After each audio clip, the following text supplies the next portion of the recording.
So why are some people born better looking, wealthier, and with a silver spoon in their mouth and others aren't? Hey guys, it's John sitting here in my living room while my guys are working outside in my yard. I wanted to hop on and answer a comment that came in this morning just because I think it's an important comment to talk about because there's a very specific answer as to why this is. Can you explain why some people are born privileged, good health, looks, family, etc., while others aren't? Why are those who are physically or mentally ill, have bad families, or just not the same opportunities as others? Karma is the only thing that makes sense, but yet you say there's no such thing as karma. Then why is the playing field so lopsided? I love this comment for lots of reasons, but there's a lot of assumptions in here.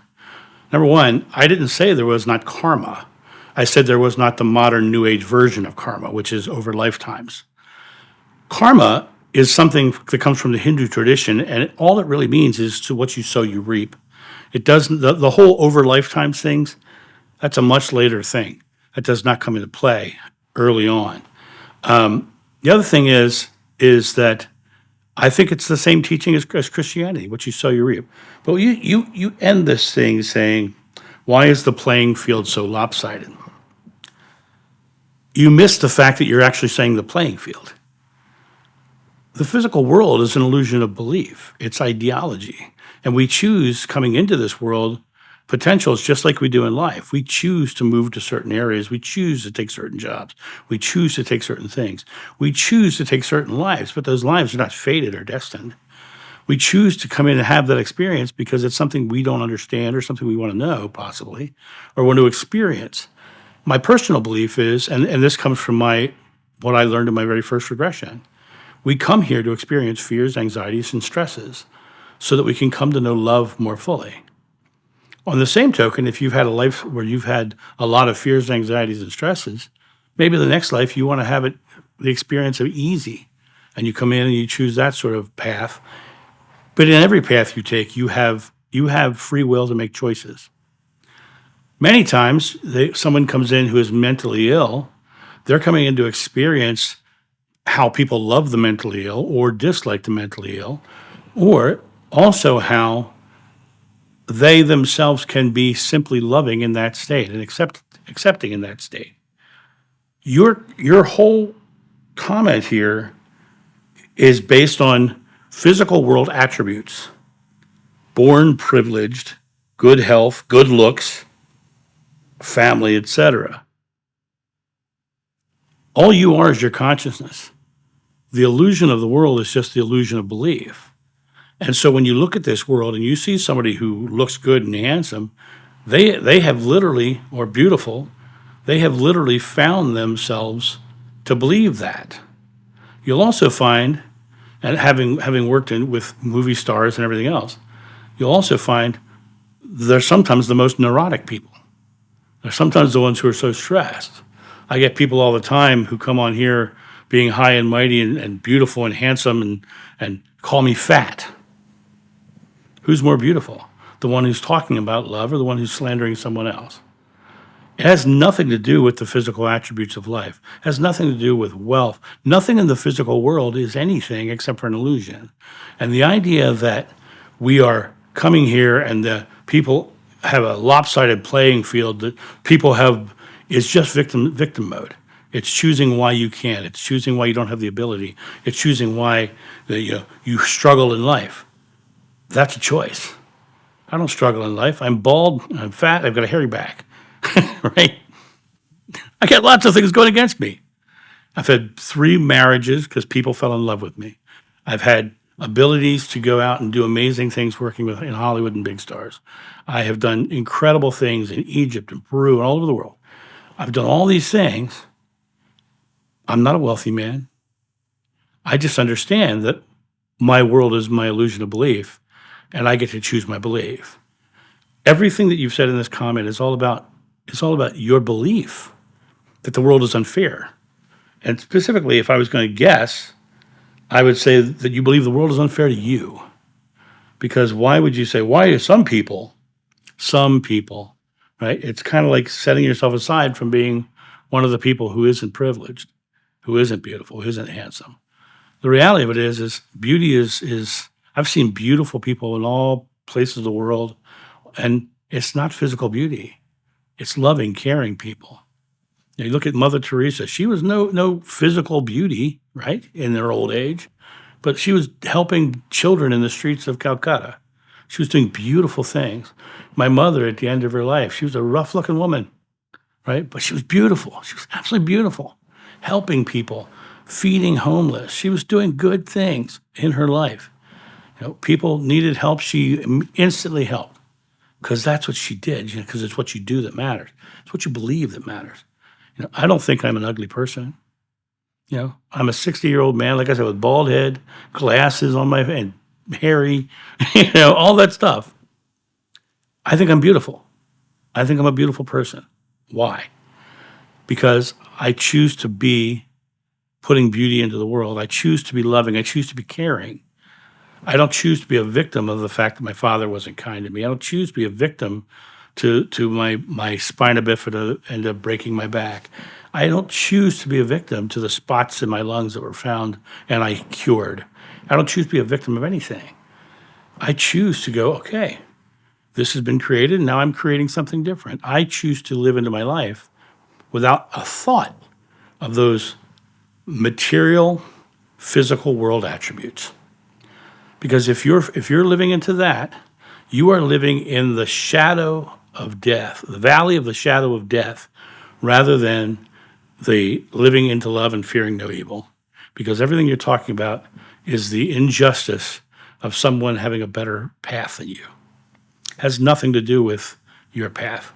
Your path is chosen. You have chosen to focus on them having it better than you. And I don't believe anybody's got it better than me. I know that Elon Musk has gotten billions of dollars. I know I'm probably happier than he is, looking at all the struggles he has in life and looking at all the bitter things I've heard him say online. Who's wealthier? Me, because I live a loving life. Look at Robert Downey Jr. This is a man who went through the struggles of addiction and everything else and brought himself up out of it and became an Oscar-winning actor doing amazing things, right? It comes down to this idea that you are the creator of your experience. And if you stay focused on somebody else having it better, if the grass is greener in my neighbor's yard, you're just going to live a life where you feel lacking. I don't feel lacking at all. But I have all the things, quote unquote, against me. My father was a blue-collar plumber. My mom worked at the church. We lived without a lot of money my entire life. Doesn't matter. I am abundantly wealthy. Don't have the money in the bank to prove it, but you hear about the things I've done in my life, you would think I'm a wealthy man. I've been married to 3 lovely women, three beautiful women. And when we got together, we would just laugh the whole time. We'd have a great time together. And yet, when I lost myself into those relationships and stopped being the person they love, I had a different situation happen, and I ended up getting divorced, right? I didn't create myself to be a victim of those relationships. I just picked myself up and kept going. I don't judge myself in the way you're judging people in this. And to me, it comes down to you stepping into your power and realizing beauty is just an illusion anyway.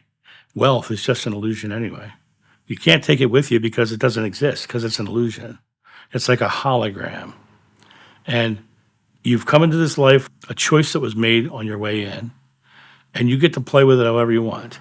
There's a man I saw on a TED Talk, came out, didn't have the lower half of his body. And he came out and he did gymnastics and weightlifting and feats of strength. He didn't have the lower half of his body. He was on a major TED Talk. I later saw him on America's Got Talent. The point of it is, he didn't let anything in life change his give him limitations. He overcame them. If you believe someone's more beautiful than you, I suggest you look deeper in their life. And really, honest to God, I suggest you go watch the Jack Black movie Shallow Hal, because everything you're talking about is discussed in this movie. You know, he sees this hideously ugly woman in the backseat of a car, and he gets out, and they turn around and they start talk to her, and she's this gorgeous model, but she's ugly on the inside, and that's all he could see was who she really was. And the most beautiful woman that he was in love with, played by Gwyneth Paltrow, he just saw this beautiful woman. When we saw her, she was 400 pounds. You know, that illusion is an illusion of the mind. The concept of karma is just a justification as to why your life sucks. And you've got to break that belief, because your entire experience is your belief playing out in front of you. So it really comes up to you to make that choice. No one can make it for you. The playing field is not lopsided. Everyone has the same opportunities. You're just choosing not to take them because you're justifying why you can't. So that's my thought on this. And I know it sounds harsh the way I say it, but it's true. Everything, what you think you become, you create your world. Buddha, you are the culmination of your thought. Krista, as a man thinketh, so is he. Jesus, I think, therefore I am. Descartes, the philosopher. There's nothing good nor bad, but thinking makes it so. Shakespeare. And so all of those say you are creating your experience through your thoughts. But thinking someone is better than you or has a better opportunity than you or anything, that's your thoughts. That's not theirs. That's what you're thinking in that moment. No one's better than me. I walked up, I talked to David Duchovny, I walked up and talked to Brad Pitt. I have no problem talking with anybody because I don't think they're better than me. I think they're people. I think they're people on their own journey too. And many of the ones who are the most beautiful and the most wealthy have the most struggles. Look at what Johnny Depp just went through with his wife Amber Heard. All the drug addiction stuff that showed up, all the bad relationship, the manipulations, that was just they're beautiful people, wealthy people, seem to have all the things going for them, and yet they're having very personal physical world struggles. Nobody's got an upper hand. The only person who does have the upper hand is the person you choose to think does. Nobody has an upper hand. The field is not lopsided. And that's my thought on this. You guys have a great day, and I'll talk to you soon. See ya. Bye.